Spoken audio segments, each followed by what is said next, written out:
So the debate continues. Will the Republican win last night be a good thing for the stock market longer term, which closed at record highs again today? We want to hear from you on this issue. Go to cnbc.com/vote to weigh in.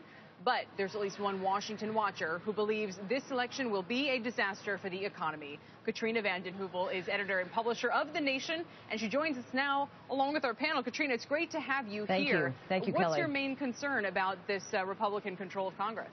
My main concern is I think the election was about many things, but fundamentally about frustration with a recovery that many haven't enjoyed. Workers have had stagnant wages for nearly 40 years at a time when 95% of the income growth since 2008 have gone to the top 1%, and we're now going to have a Congress that will be open season.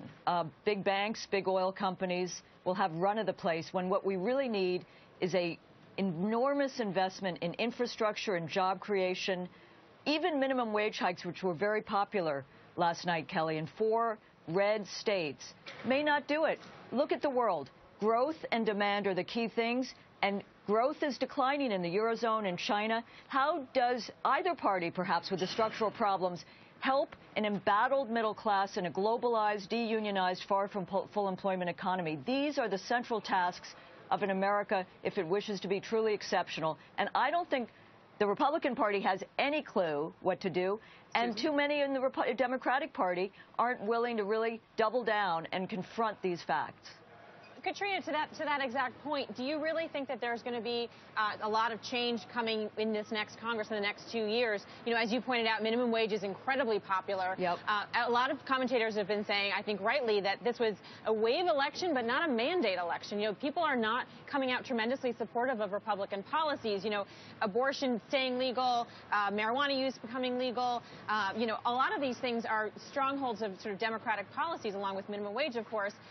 And so it doesn't really seem like there's sort of popular groundswell for a lot of what the Republicans are proposing. So do you really think they're going to be trying to drive the kinds of change that you're talking about? You know, I think there's a possibility, but I think you're absolutely right. This was not a mandate election. And I would point out also a lot of Republicans did what I would call etch-a-sketch politics, dialing back on their, you know, let's cut Social Security and Medicare, or even on their points about contraception. But on the economy, a lot of Republicans realized how popular these programs were and hunkered down. So I think you could see, though, in Congress, a gutting of Dodd-Frank.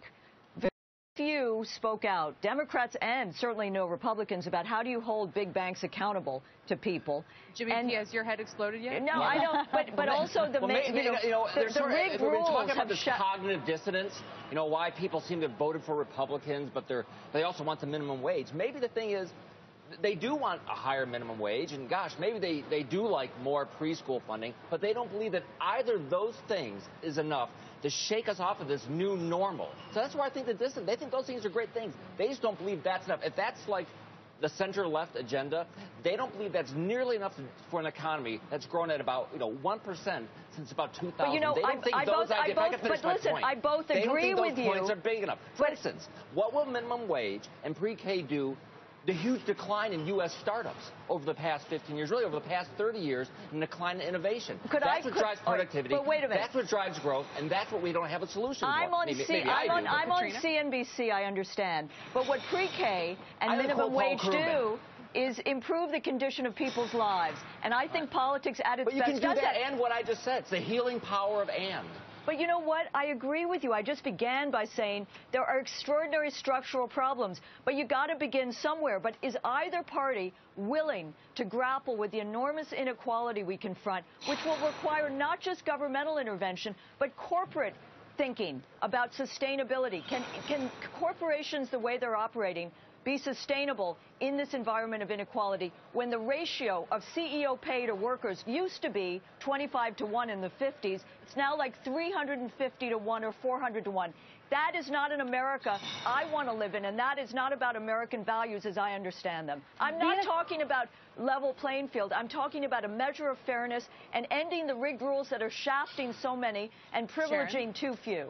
The measure of fairness that you talk about is I think that a lot of people didn't come out to vote at all. When you talk about people who are working and barely making a wage that they feel is livable, and you ask them, why aren't you going to the polls? It's almost 6 o'clock, like I did many people that I confronted last night. They were like, why?